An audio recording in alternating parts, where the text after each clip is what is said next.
El Correo de Andalucía.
Las jornadas cofradieras del lunes y martes santo son del presente siglo.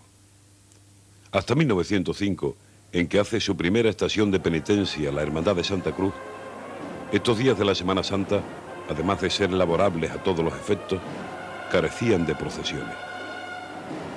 A finales del siglo XVI, hacía estación de penitencia el Domingo de Ramos la borriquita y excepcionalmente alguna que otra de las muchas que en exceso procesionaban en la época. El verdadero triduo sacro lo componían el jueves, viernes y sábado santos. Las estaciones de penitencia las inicia la Hermandad de Jesús Nazareno en la madrugada del viernes. Más tarde se extienden a jueves y viernes por la tarde. Debido a la cantidad de cofradías de penitencia existentes a principios del siglo XVII, las procesiones se extienden al miércoles santo, e incluso se ordena que no se haga penitencia el Domingo de Ramos, obligando a la Sagrada Entrada en Jerusalén y Cristo del Amor a efectuar su estación el miércoles santo. Así transcurrió la Semana Santa de Sevilla hasta principios del siglo actual, saliendo cofradías solamente el miércoles, jueves, madrugada y viernes, pues hasta 1955 el sábado era de gloria y no luctuoso, por lo que no podían salir cofradías de penitencia. Desde 1905 hasta 1919, la Cofradía de Santa Cruz era la única que anticipaba al martes santo su estación de penitencia, haciéndola en solitario hasta que en 1920 le acompañó la de Jesús Antianá. Precisamente en este año se inaugura la jornada cofradiera del lunes santo, haciendo su primera estación penitencial la Hermandad del Museo. Paulatinamente fue incrementándose el número de hermandades que iniciaron sus estaciones penitenciales en estos 2 días, bien por reorganización de antiguas hermandades, bien por la creación de otras, pues los cardenales sevillanos Ilundain y Segura reiteraron la aprobación de reglas a hermandades de nueva formación. En consecuencia, desde la década de los 20 se fue configurando la jornada del martes santo y desde la de los 40 la del lunes. A partir de la segunda mitad del presente siglo, la jornada del lunes fue adquiriendo predicamento y popularidad hasta masificarse, como en la actualidad, pese a ser día laborable. La primera hermandad en hacer estación a la catedral, en la actualidad, es la conocida por el Beso de Judas y María Santísima del Rocío.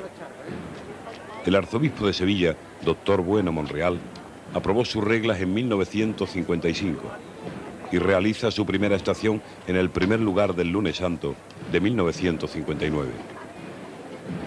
La hizo con un solo paso, el de misterio, en el que se representa el pasaje de la traición hipócrita y proterva del apóstol titular.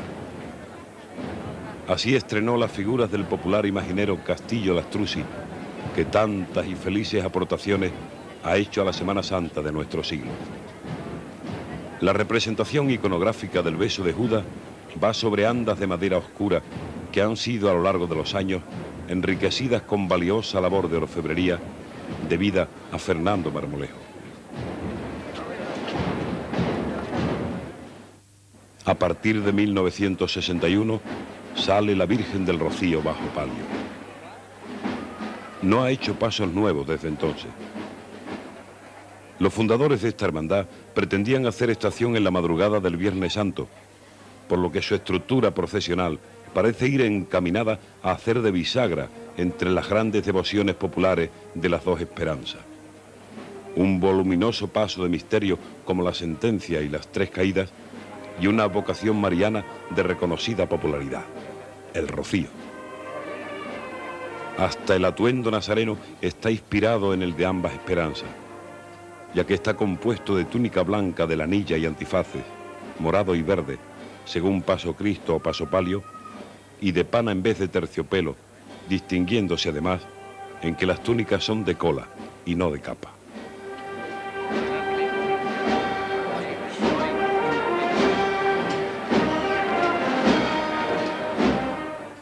Un año antes, en 1958, hizo su primera estación a la catedral una hermandad, la del Cautivo, de hondo sentido social cristiano y humildísimos orígenes, nacida en el lejano barrio popularmente conocido por el Tiro de Línea y oficialmente por el de Santa Genoveva, en honor al nombre de la esposa del general Queipo de Llano, propulsora de la construcción de aquellas modestas viviendas.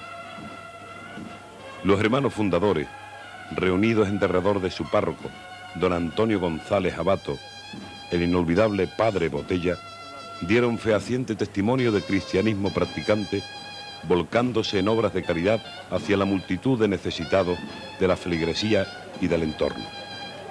Ese ejemplo propició que todo el barrio se volcara en la recién fundada Hermandad de Penitencia, y antes de transcurrir 2 años desde la aprobación de sus reglas por el arzobispo coadjutor, doctor Bueno Monreal, pudiera hacer estación con los dos pasos.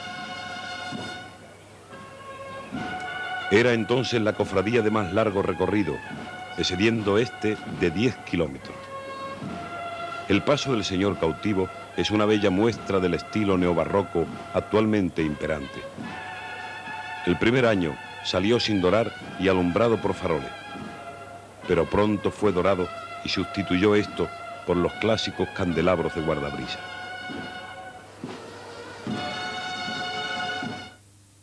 Con ingentes sacrificios y sin dejar la primacía de valores a la caridad cristiana, ha logrado este bello paso de palio para su amantísima titular, Nuestra Señora de las Mercedes, directamente entroncado en la sevillanísima línea estética felizmente plasmada por aquel genial diseñador apellidado Rodríguez Ojeda.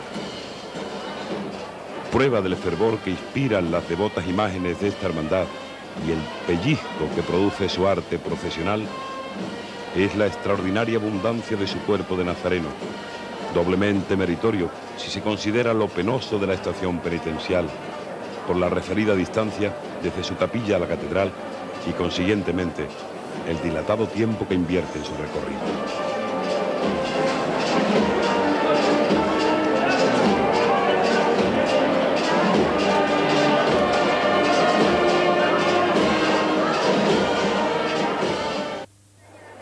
Si la anterior ha quedado como ejemplo de cofradía de barrio, plena de vitalidad y sevillanía, la que le sigue en la llegada a la catedral la tarde del lunes santo, es modelo de hermandad gremial, como las fundadas en el siglo XVI y que supusieron el más firme pilar de las cofradías de penitencia que han llegado hasta nuestros días. La hermandad conocida por Santa Marta, por figurar entre sus imágenes titulares la de esta santa, patrona del gremio de hostelería, por el pasaje evangélico que la señala como hacendosa en la cocina, vio aprobadas sus reglas por el cardenal Segura en 1949 y en 1952 emprende la realización de uno de los misterios escultóricos más bellos y dramáticamente expresivos de la Semana Santa sevillana, el que creó el escultor genial Luis Ortega Bru, representando el traslado de Jesús al sepulcro por Nicodemus y José de Arimatea, seguidos de la Virgen María, San Juan Evangelista y Santa Marta, y rodeado de las Marías. Tanto el canasto, digna obra de arte en madera tallada y dorada, de considerables proporciones, como el extraordinario mérito del misterio, alumbrado por 4 hermosos faroles plateados, obra del orfebre Fernando Marmolejo, portados en sus esquinas por 4 bellos ángeles, suponen una de las más artísticas aportaciones al riquísimo acervo procesional sevillano en el presente siglo, que no desmerece en nada a las grandes realizaciones de centurias pretéritas. Igualmente, esta hermandad es modélica por el luctuoso ascetismo de su caminar penitencial, produciendo hondo silencio a su paso por las abarrotadas calles, normalmente estruendosas.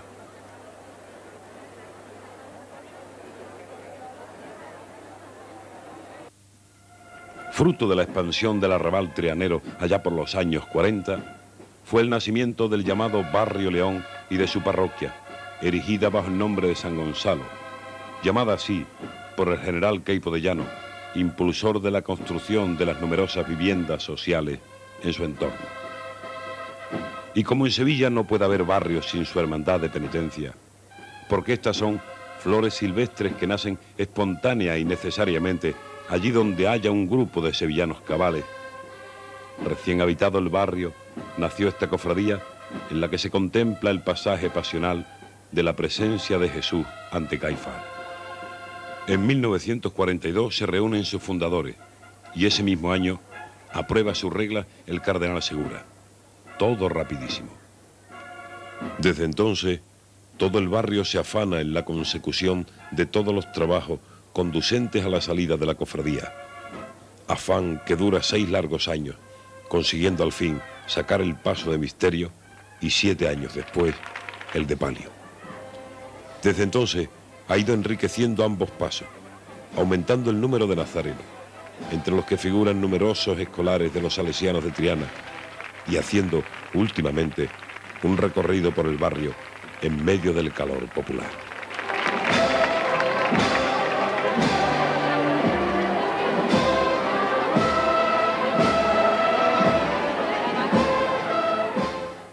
Se ha hecho famoso entre los más conspicuos cofrades sevillanos el airoso andar de este paso de misterio, tan briosa como delicadamente llevado por sus amorosos costaleros.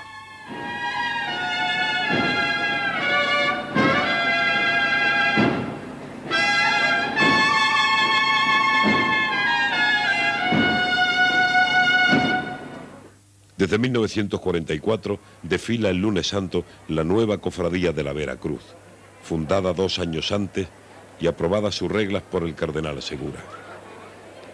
Un grupo de devotos recuperó de la iglesia de San Alberto, donde se hallaba prácticamente abandonada, la antigua imagen del crucificado que fuera titular de la antigua y famosa cofradía de la Santa Veracruz, filial de la primitiva de Toledo, y que gozó de gran preponderancia en la Sevilla del siglo XVI, y pretendió reorganizarla, pero no le fue autorizada la reorganización porque, sumida en profunda decadencia durante gran parte del siglo XIX, quedó en la práctica extinguida y la posibilidad canónica de reorganizarla prescribió en 1924 al superarse el plazo que marcan los cánones.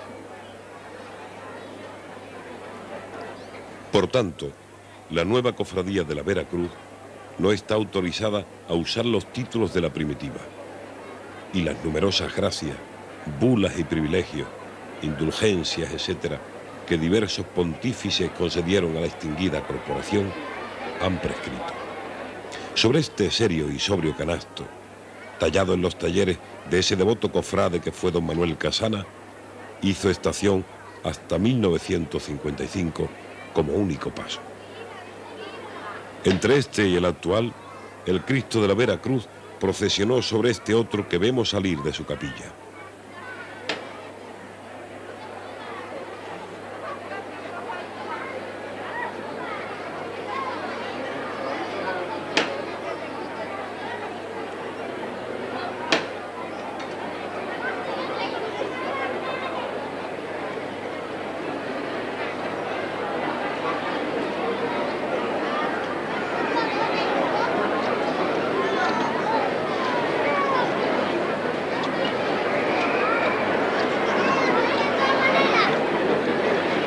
Hasta que hoy ha logrado este paso, acorde y entonado con la severidad ascética de la venerada imagen.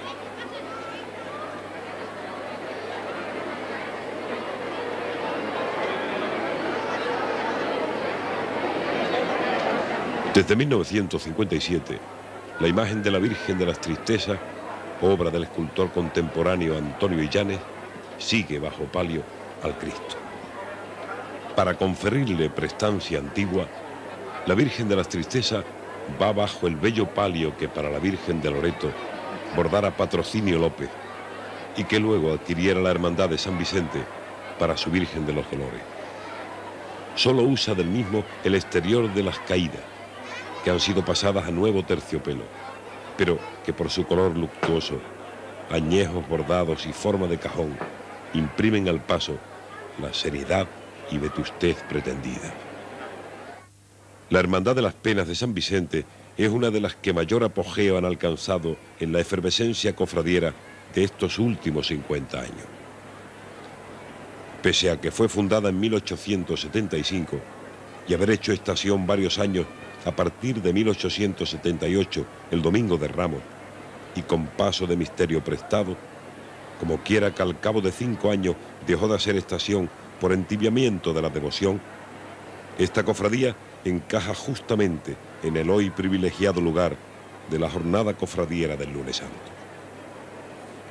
Encabezaba la jornada desde 1924, año en que definitivamente, reorganizadas y aprobadas nuevas reglas por el cardenal Lundain, inicia su progresiva devoción, al principio lenta y trabajosamente, saliendo el Señor sobre pasos de la cofradía del Cristo de San Agustín o del Colegio de los Escolapios. Este paso, estrenado en 1930 y reformado en 1943, fue usado hasta 1959, en que estrenó el actual. Obsérvese que aún no carga el Señor con la valiosa cruz de Carey que adquirió en 1967, sino que soporta una arbórea de tipo convencional de inspiración tridentina.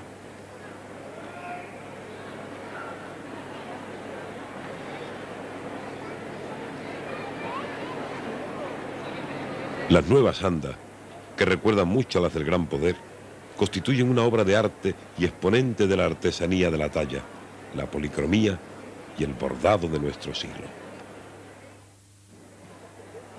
La Virgen de los Dolores estrena palio en 1929, al que sucede el que vemos en la imagen, hasta que en 1936 adquiere de la Hermandad de las Tres Caídas de San Isidoro el palio negro bordado por Patrocinio López en 1885 y que, como hemos visto hace unos instantes, luce hoy en parte la Virgen de las Tristezas de la Hermandad de la Veracruz.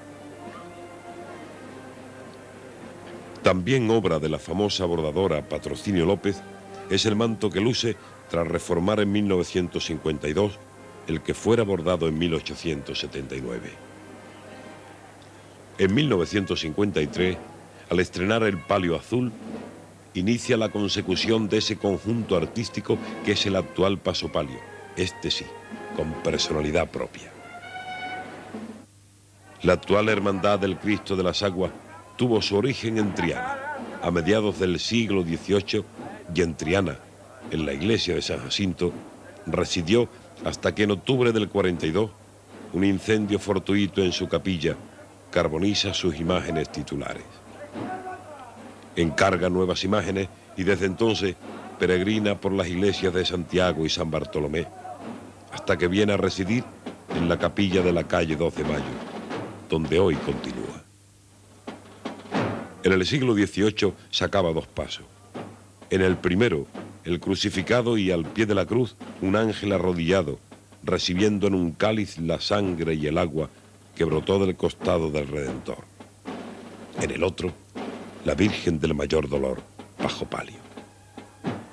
Pero en el siglo XIX solo sacaba un paso, incluyendo en el mismo a la Virgen y San Juan como en la actualidad. En 1893 estrena este paso gótico que vemos sortear los raíles del tranvía por el puente de Triana, en una vieja fotografía de indiscutible valor antropológico.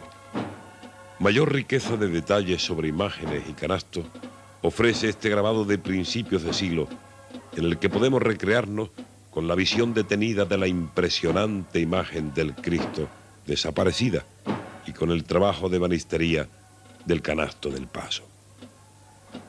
En 1929 estrenó el paso de caoba que tras sucesivas reformas no fundamentales procesiona en la actualidad y que le ha conferido a la cofradía a lo largo de casi 70 años un sello peculiar.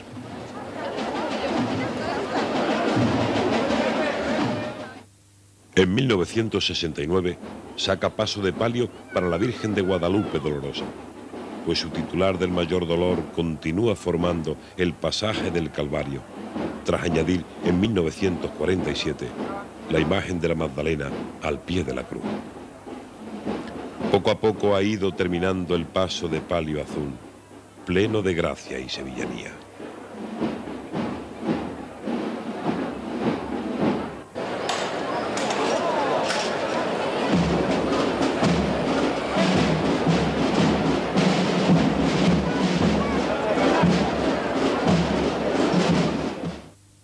La jornada cofradiera del Lunes Santo fue inaugurada el año 1924 por las actualmente tres últimas cofradías del día y en el mismo orden que en la actualidad.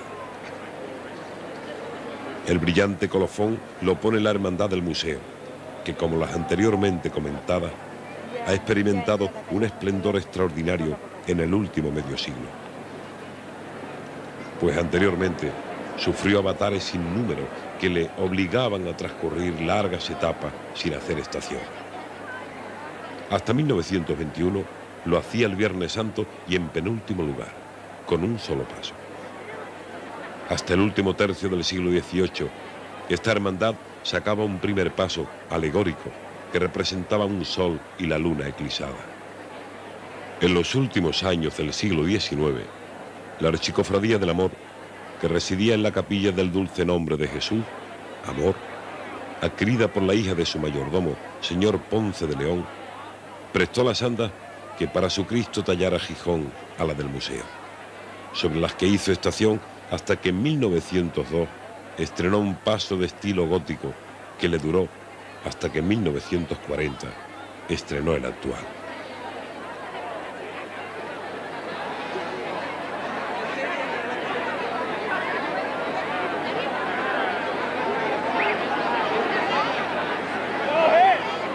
Vemos en esta curiosa fotografía de finales del siglo pasado al crucificado de la Expiración con la Virgen de las Aguas, arrodillada y con las manos unidas y entrelazadas en actitud orante, ambas imágenes sobre el inconfundible canasto del Cristo del Amor, joya barroca del siglo XVII que afortunadamente se conserva como veraz testimonio del apogeo artístico de nuestro siglo de oro.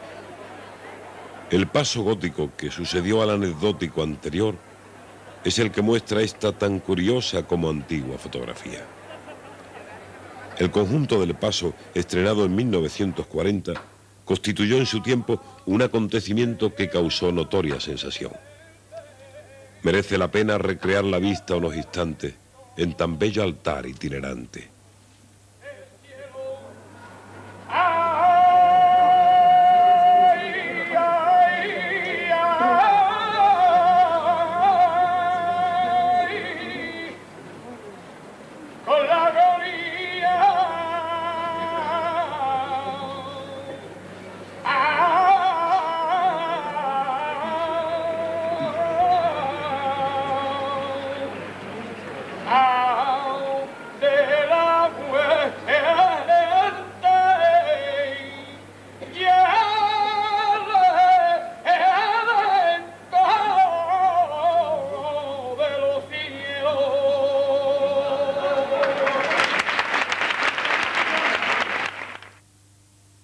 La Virgen de las Aguas experimenta una reforma iconográfica, cambiándosele las manos entrelazadas por otras sueltas, y se le cambia el candelero para sustituir su actitud arrodillada por la de erguida de pie, conservando la mirada hacia arriba. Esta reforma está motivada para hacerla procesionar bajo palio, en paso que estrena en el año 1922, con este palio de malla que recuerda a la feliz innovación que hiciera la Virgen del Rosario de Montesión en cuanto al abandono del terciopelo como tejido idóneo para palio. Y desde 1946 luce el precioso palio diseñado por Manuel Elena Caro, de airosas caídas. Es un paso muy peculiar, de gran personalidad y profunda belleza, destacando el manto liso que durante unos años iba como bordado de alhaja, así como la diadema con la que esta devota imagen sustituye la convencional corona real con las que se cubre en Sevilla a la reina de cielos y tierra.